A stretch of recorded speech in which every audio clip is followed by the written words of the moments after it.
welcome to another episode of Teen Talk New York. I'm your host, Quayy Brown, and my guest here today is Caoch Mapp again, and our topic is athletes' behaviors. Caoch Mapp. What's up, Quayy? Happy to be here. So, you're a coach, so what do you think your student athletes need to be successful? Well, I think the first thing that student athletes need, Quayy, is determination. You have to want to be successful. And nowadays, so many kids play sports, and sports is a way out for a lot of our kids. But a lot of kids don't realize that the hard work and dedication that it takes to put in to get to where they want to get to.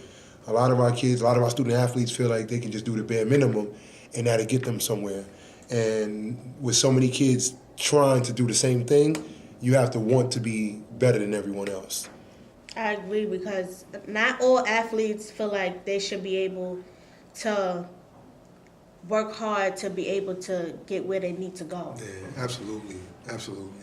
So what pushes athletes to do better? Success. Mm-hmm. The more kids are successful, and the more they experience success, it builds their confidence. And for me, that comes from repetition. The more you consistently repeat your craft and the more you practice on your weaknesses, the more you'll be successful when the game comes. So I've been coaching basketball for almost half my life. And I think the most important thing that you have to do is you have to be a great listener. And a lot of kids at this age, they don't listen very well because they think they know everything. And as a coach, you want to instill that if you just listen and they trust you, that the game will be easy. So for me, that's instilling that in athletes is the hardest part, getting them to listen. Yeah, because the more you listen, the more better you'll be. Absolutely. So since you're a coach, what advice have you got from other coaches that you give to your students? The one thing is be patient. You have to be patient. In society and in life, you can't rush things. Good things come to those who wait, but you also have to work. And I really think that 90% of luck is hard work. So when you work hard, you get lucky. You get the benefits. And a lot of that comes from practice. As you can see in the Super Bowl the other day, the gentleman who made the big play at the end, he said the reason why he made that play was because practice.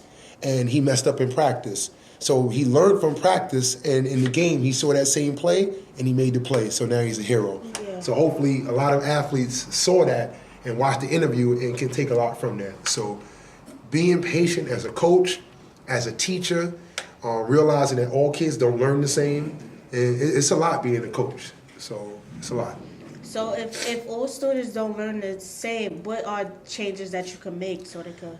What you want to do is you want to simplify things to where everybody gets it and understands it. Mm-hmm. You don't necessarily want to dumb down, so to speak, because you want your kids to be intelligent and you want them to be articulate.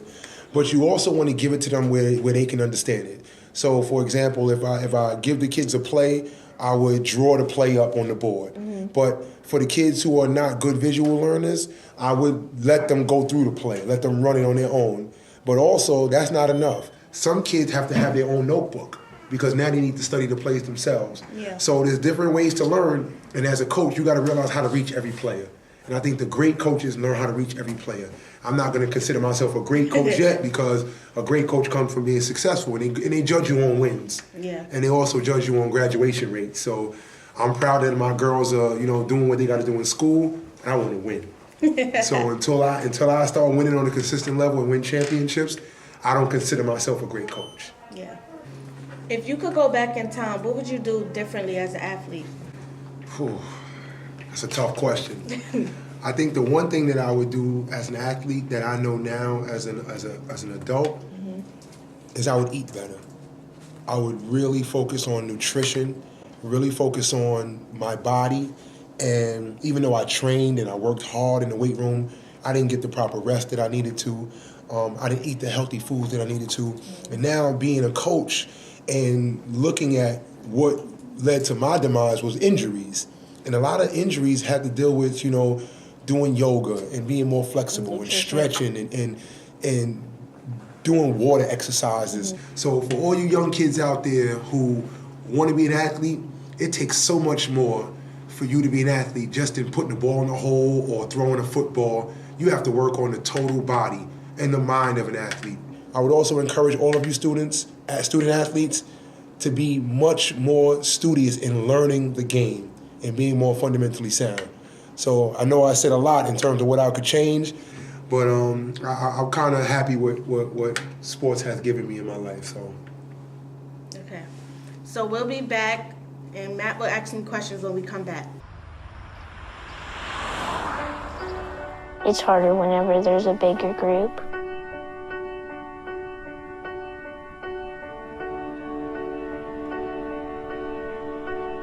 Pretty much a good day for me would be people leaving their hands off of me.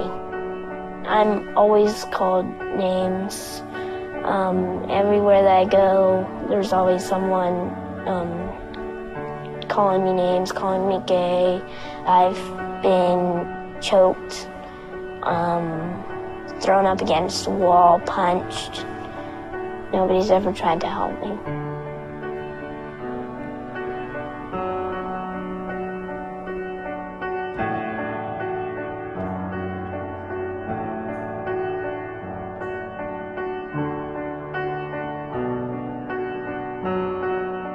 Welcome back to Teen Talk New York. Coach Matt will be asking me a few questions. Well, Quayy, it feels good to be in your seat now to ask you some questions. You seem like a young lady who is well-rounded. Yes. Did you play sports when have you some experience in sports? Yes, What sports I've have you played played? softball. I like to play basketball, but I played softball more than I played basketball because I was actually part of a team.